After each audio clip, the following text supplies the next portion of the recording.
Good. Oh, this is a sikha that the Lubavitcher Rebbe gave, that he said in, what is it, 1957. 1957. It is about this week's Torah portion, but it also refers to the holiday of Yutet Kislev. Yutet Kislev is the holiday that is basically the birth of Chabad Hasidut. When the first Rebbe of Chabad, was released from prison. He sat in prison for 53 days, and he was put into prison by the Russian government. But he was put there at the instigation of his enemies. The Rebbe had enemies, religious Jews, like King David.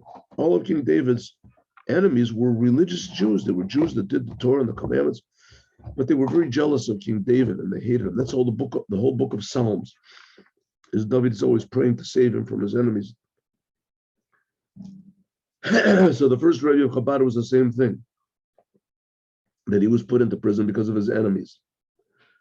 And why did they hate him so much? One of the reasons was because the ideas that were in Hasidut, the ideas that were in Hasidut were too revolutionary for them, and also they became very popular. The whole Hasidic movement was undermining their whole conception of what Judaism is. And so according to them, Judaism was like this elite club that only learned Talmudic scholars and those people who were supportive of them had a place, but a non-religious Jew or just a simple Jew that had no connection to Talmudic scholars was like, second class, third class, no class. And the first Rebbe came and said, no, the essence of Judaism is that every Jew is holy, and that no matter how great you are, you have an infinite way to go in order to serve God. It's in front of us. An infinite way of, an infinite distance, an infinite obligation, let's put it that way, to serve God. So they didn't like that. They wanted to say that, no, they made it. The elite Jews, they wanted to believe that they were like superior beings. The more Torah that you knew, the more you were a Jew.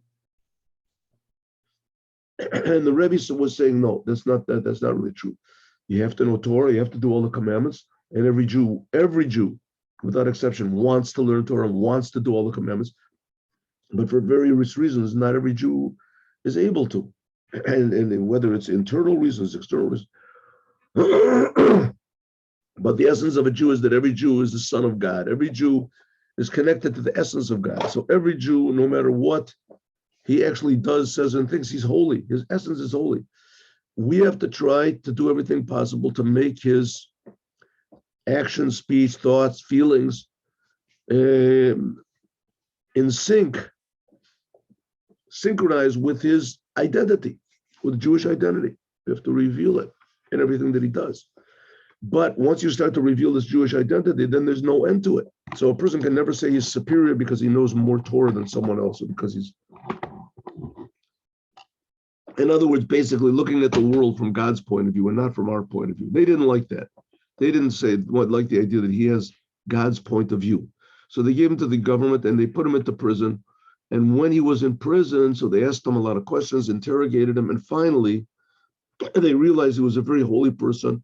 And even though they did not really understand from where he was coming, but they understood that he was holy and that he was good, and that they were the ones that had misunderstood what Judaism is. The non-Jews, his enemies, they all misunderstood what Judaism is.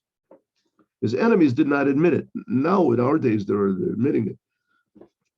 But the Gentiles did understand. They understood that somehow or other Judaism is something they had no comprehension of. And despite the fact that their religion was, I mean, it could have been that in those days that Russia, communist, they're not Russia, this is 200 years ago, 250 years ago, that Russia was the most religious country maybe in the history of the world. Everybody was Russian Orthodox, everyone. The king and the leaders and the professors and all the intellectual, the intelligence and intelligentsia was in the hands of the church. They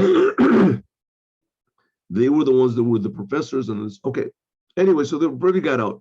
And when he got out, so this was the beginning of Hasidut Chabad. This we're going to celebrate this week. What is it? On Tuesday.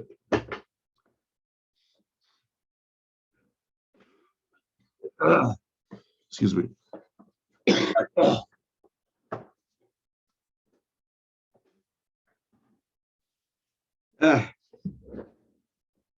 Not good to be sick. If somebody offers you to get sick, don't take the offer. It's not a good thing to be sick. Okay, here we go. So the Rebbe is asking a question, and the question is based on this week's Torah portion, and it's going to be very relevant to this idea of Yud Tet Kislev. Again, just to stress, the whole point of the creation of the world is to bring Mashiach. That's the whole essence of the world. It was supposed to be that Adam was basically Mashiach. He was going to reveal, Adam, the first man, was supposed to reveal the Creator and the creation. Supposed to reveal the Creator and the creation. That's what Adam did. It was supposed to do, but he didn't do it. So 2,000 years later comes Abraham, and Abraham, he takes up the banner of trying to bring Mashiach. The only way to bring Mashiach is through total self-sacrifice, not thinking about yourself at all. Definitely not thinking about going to heaven or any of those other things the religions are based on. Mashiach is someone's going to make us realize how important and precious and holy this physical world is. And the job is to fix up this physical world. That's the whole Bible, this physical world. So that's the purpose of the creation of the world. That's the purpose. Jews are supposed to do it. From Abraham started it. And Mashiach is going to actually make it happen. So that's what's going to happen over here. So it says that when Jacob meets up with Esau, that's what this week's Torah portion, right? And he said, I was by Lavan, and now I have shor v'chamor. I have oxes and donkeys. So the Midrash says that donkey that he has, that's the same donkey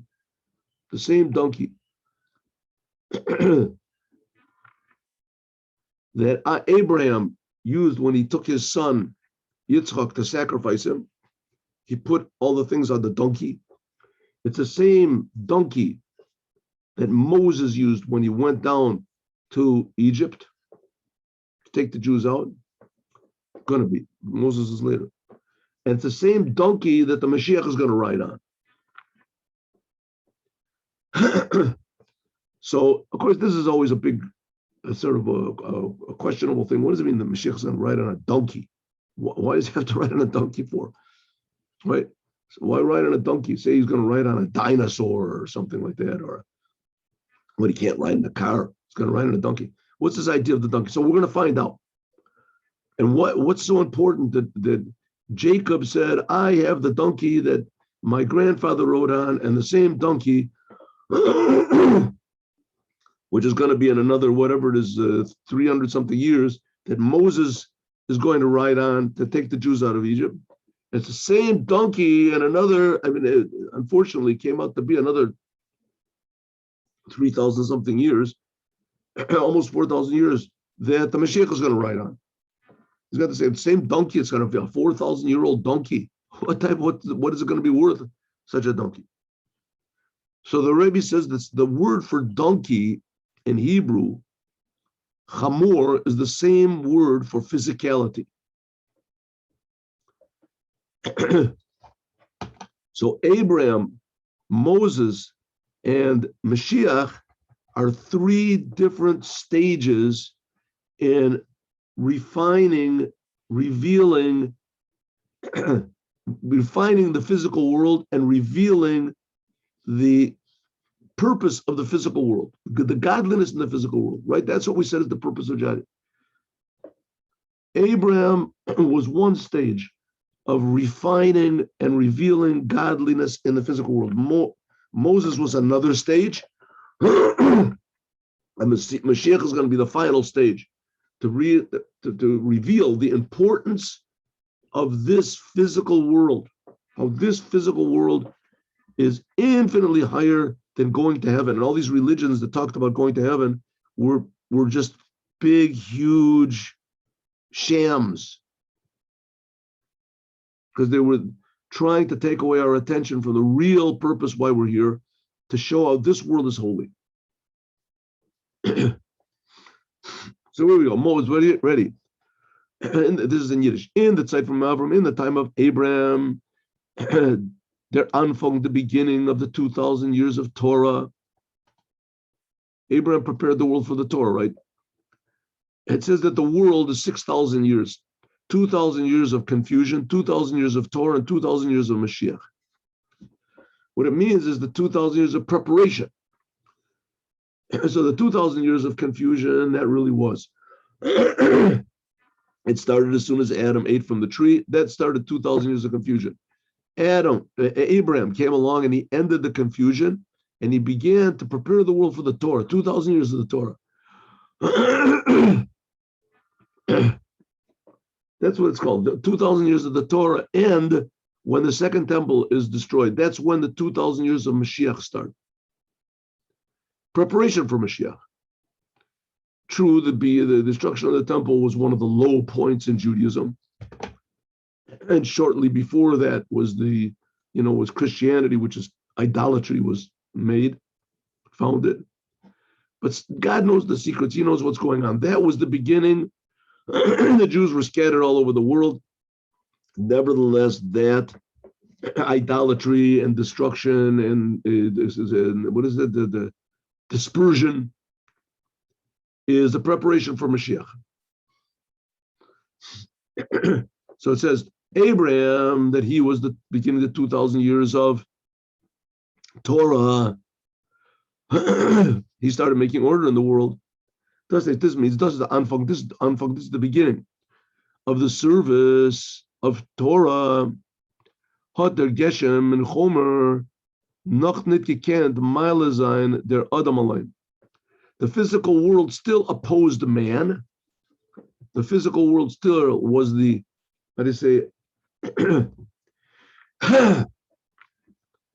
still was an obstacle to the service of man, right? That's sort of the message of Christianity, that you can't fix up the world. You have to go to heaven. That's the whole thing, going to heaven. How are you going to get to heaven? Right? I'm going to take you to heaven. Everybody else is going to take you to hell. That is showing how the world was not yet refined. The world still opposed God. The only way, that's what these false religions say. The only way that you can save yourself is by somehow or other getting out of the world. Got to get out of the world. So that's the opposite message of Judaism, the opposite message of the Torah, and the opposite truth. But nevertheless, in the time of Abraham, he started refining the chamor, the physicality of the world, and he put, the world still opposed himself.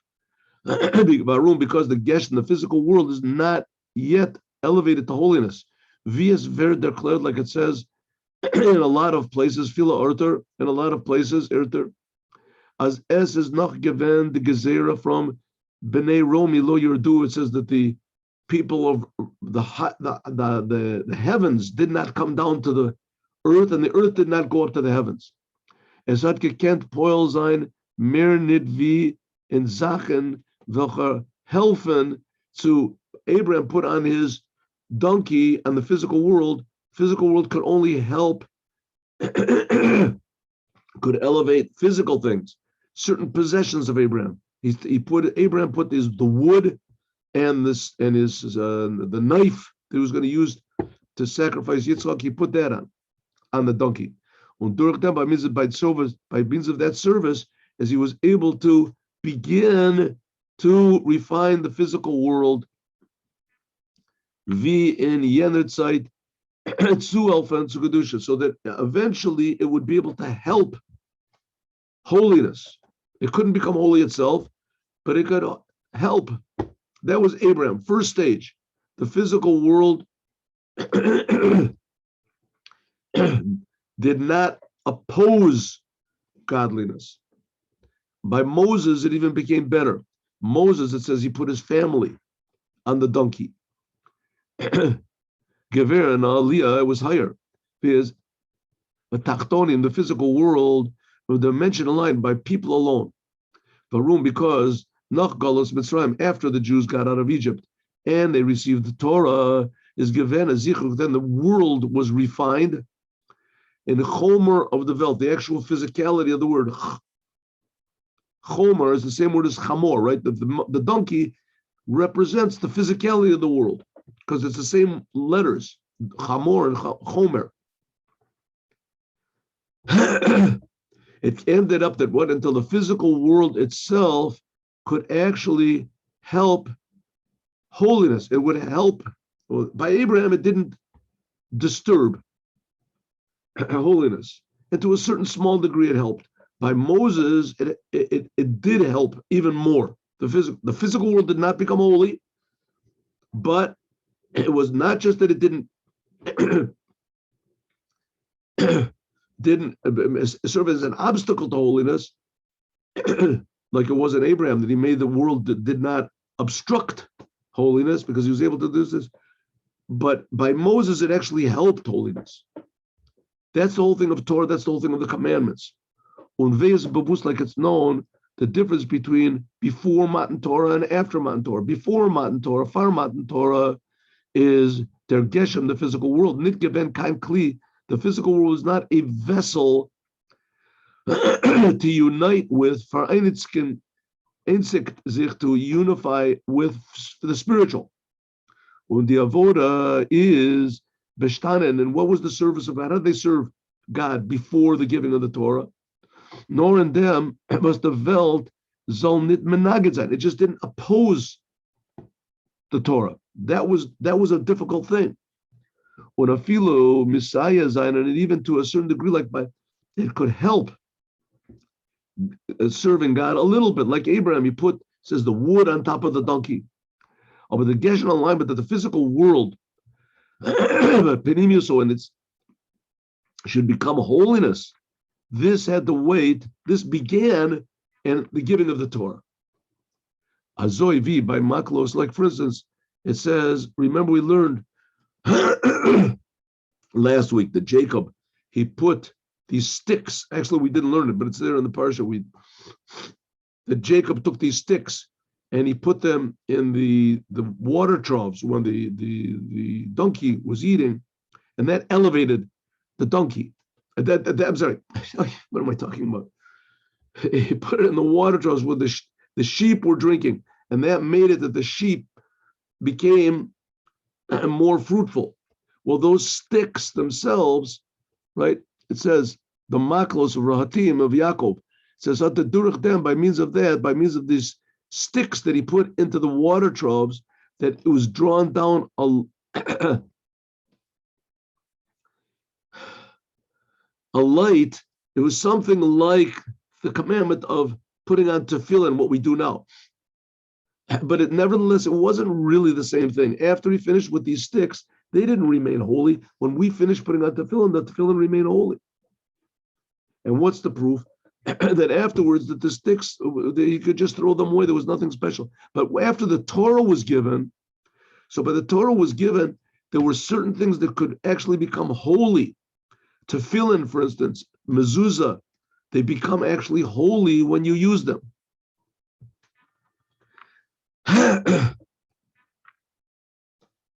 But by the coming of the Mashiach, it will be accomplished a deeper thing. It says by the Mashiach, it's going to be a poor person riding on the donkey. What does that mean? The Mashiach in this case represents all of mankind. And it'll be it will be revealed the highness of the physical body, even more so than the soul. Like it says, Eshet Chayla Teret Bala, The feminine aspect, that's the body, and the masculine aspect, that's the soul. And in the future, we'll realize that the body is higher than the soul. That's what Mashiach is going to be revealing. That's the whole secret of the raising of the dead. Afilu in chaya yechida, even in the highest levels of the soul, it'll be revealed the highness of the physical world. Even the highest levels of the soul will feel. That's the thing of the becoming of the Mashiach. When the Mashiach comes, they will feel the true source of the physical world. The true source of the physical world was the emesis from the Yesha Nivra, which the true existence of this physical world, it comes from the essence of God.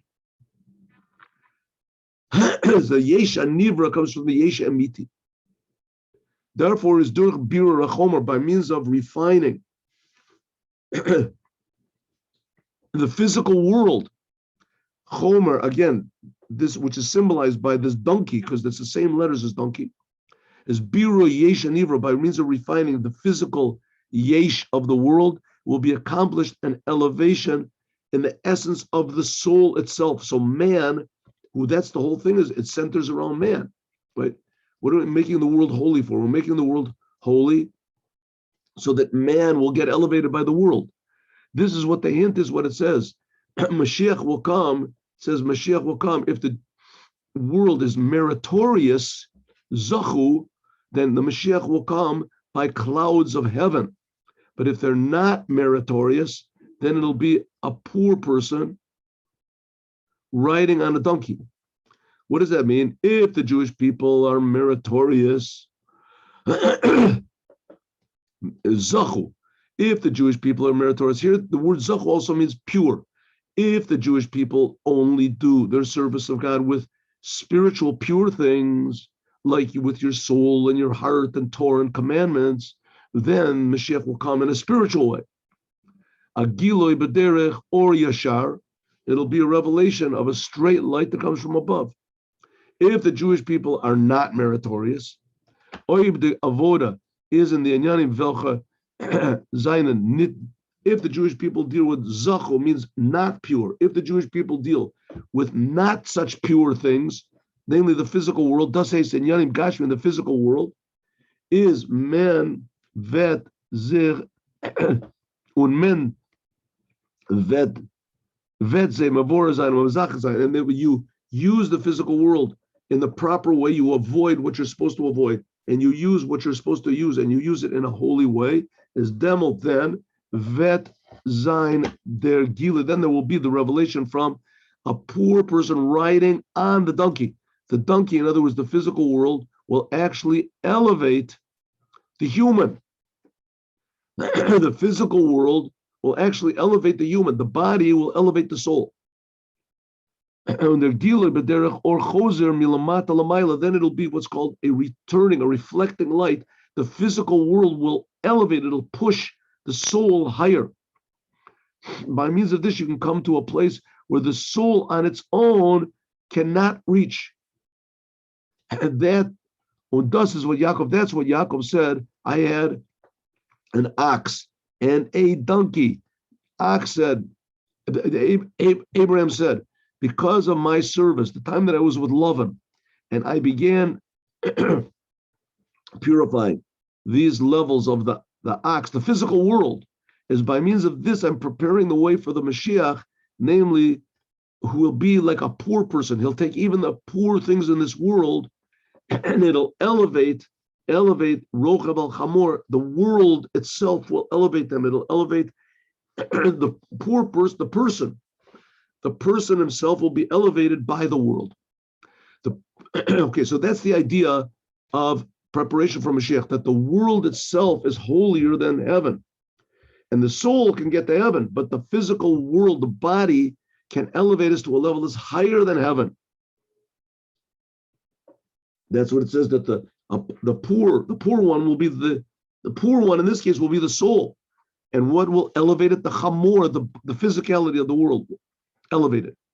The previous Lubavitcher Rebbe, he told the story that when the first Rebbe of Chabad was in prison, and that he said that there was a minister, a high minister,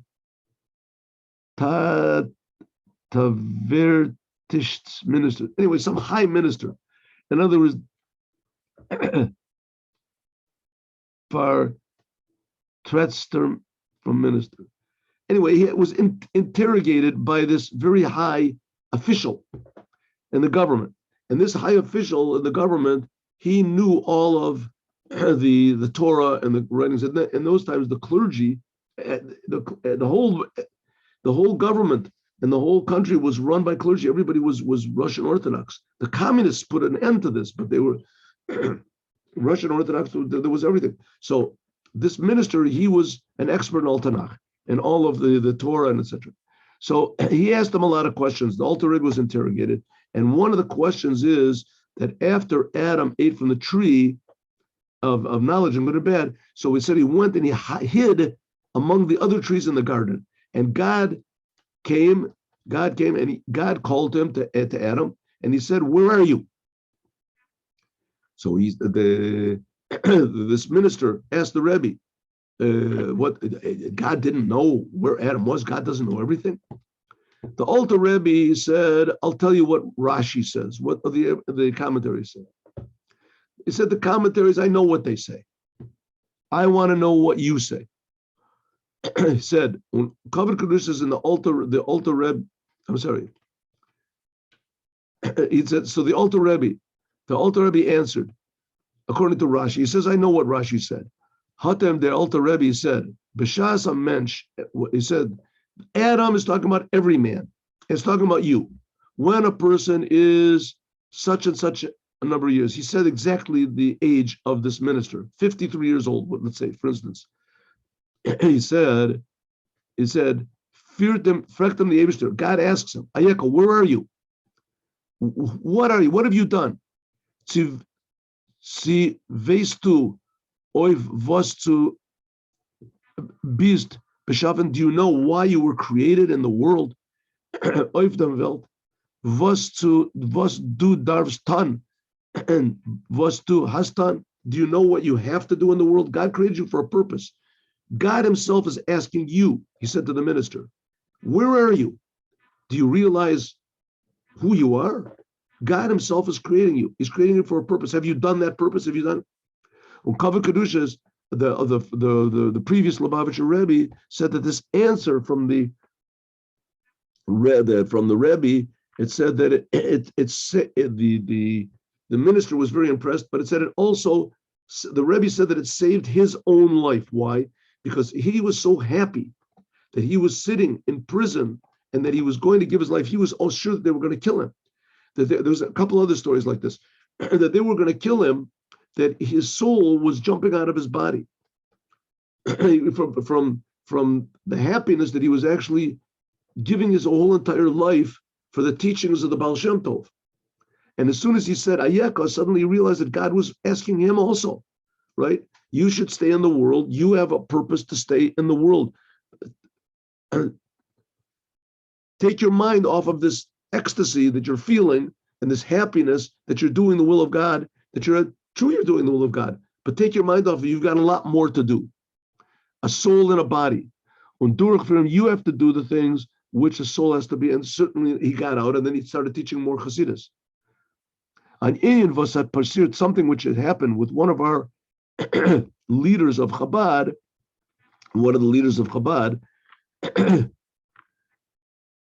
and has been given over for generations. Obviously, this is a teaching for all of the Hasidim afterwards, and for them to teach others as well.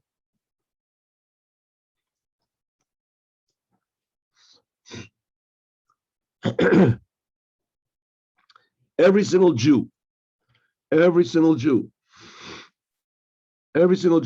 has to know that this question, Ayeka, is being asked to him by God constantly. Whether it's the greatest of the great of the Jews or the smallest of the Jews, you always have to understand that God is always asking you, and he's helping you as well to fill this Ayeka. Where are you? By the Alter Rebbe, this question, Ayeka, when he asked himself, this saved him from his soul leaving his body, from the joy of self-sacrifice, that he had to stay in this physical world. And by another person, the ayaka means that he has to remove himself from the desires of the world, that he has to control himself, strengthen himself in learning Torah and doing the commandments. On them manen, and this actual question that God asks, this also gives us power. It empowers us that each and every one of us can actually do the purpose for what we're put into the world for. In other words, God is not just asking us in order to punish us. God is saying, where are you? Have you done what you want? I want to help you. That's why I'm asking. I care about you. God is with each and every one, and he's requesting and demanding, and he's offering his help that we can fulfill what it says, ayeka. Where are you? No one is here for nothing. No one is here for no reason. This, by the way, is the big war between the first Rebbe of Chabad and France. France, like I told you before, all the other great leaders of the world were in favor of Napoleon. He was freeing the whole world, and the Alter Rebbe was tremendously against. And the reason is that Napoleon, he went according to this French spirit that there's no meaning in the world. We're not here for any purpose. Everybody make up your own purpose. If that makes you feel good, religion, do religion, whatever you want. And that's a very big lie. And the Alter Rebbe stood against this. Exactly, this is the point. Is God asking everybody, ayeka, or maybe there is no God at all, and there's no question? And this is what the Rebbe is trying to teach us. And the Rebbe said that one of the signs, that's what we learned in the Devar Malchut today, that the world is already prepared, ready for Mashiach, is that in France, that there's Chabad houses and there's spreading out Judaism in France. There's people that are actually becoming Bali Tshuva, turning from being totally secular Jews to being observant Jews. So therefore, that's the question. The Alter Rebbe's imprisonment was because there was an opposition from heaven that he should not teach this Chassidut. The time the Alter Rebbe revealed and advertised these secrets of the Torah, by means of this, he brought down into human understanding the feeling and the awareness of what God is.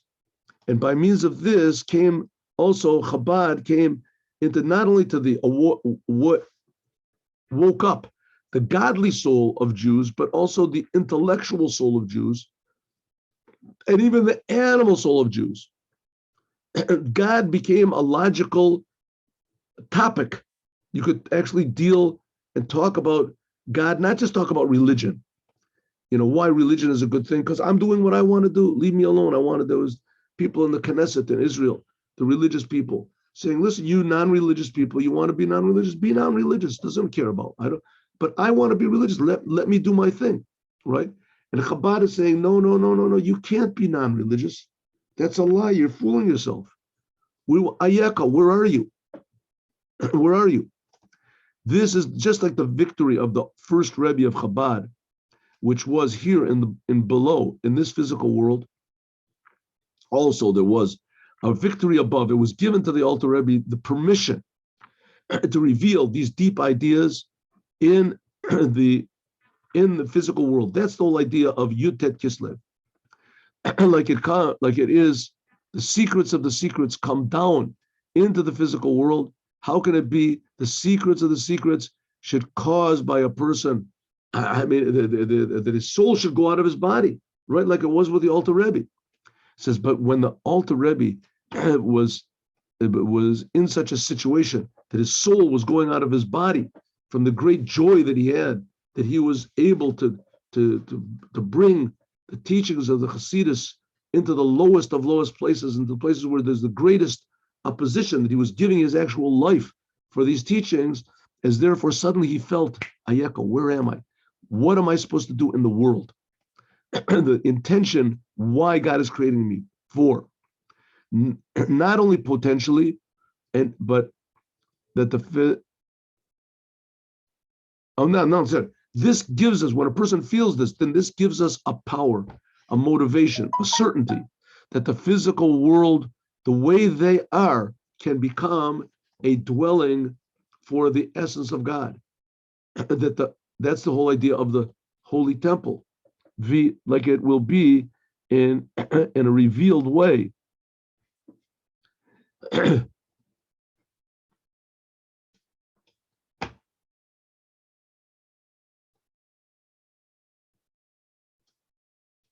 Because you should know, I mean, how can one person really change the world? Because you should know you're not doing it alone.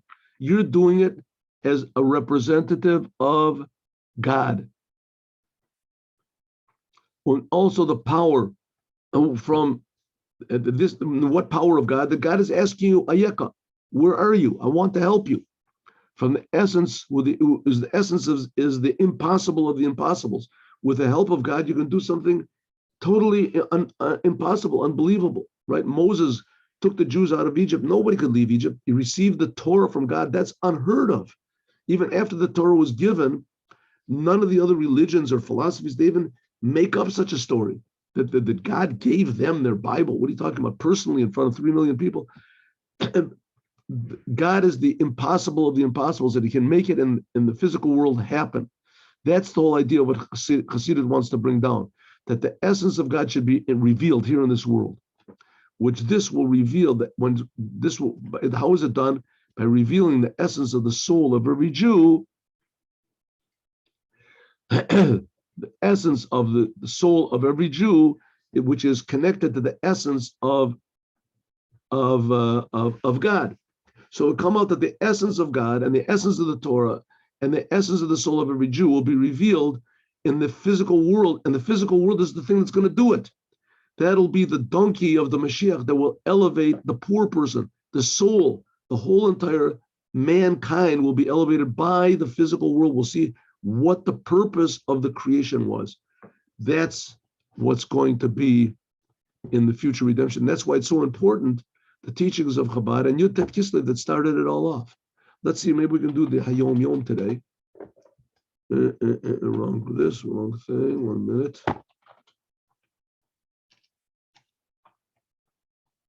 Here we go.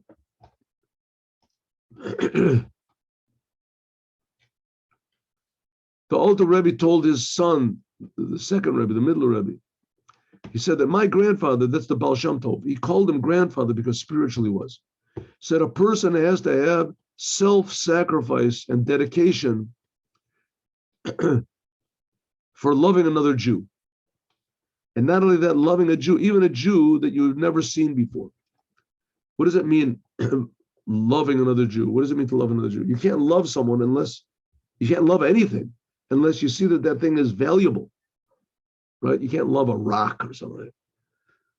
You can only love things that you see that thing as some sort of value in it, some sort of goodness in it.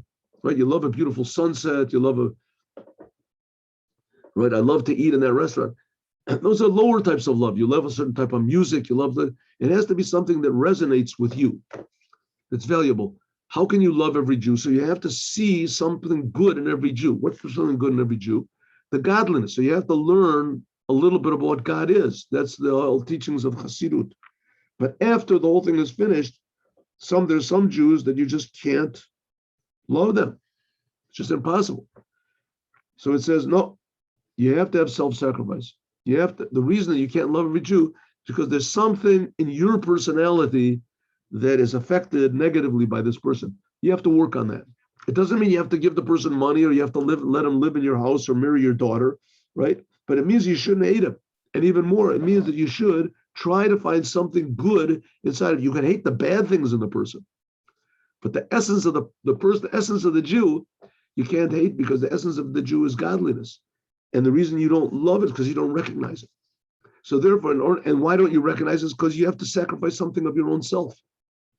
You have to ignore your value system, your personal judgment system, and start using God's judgment system.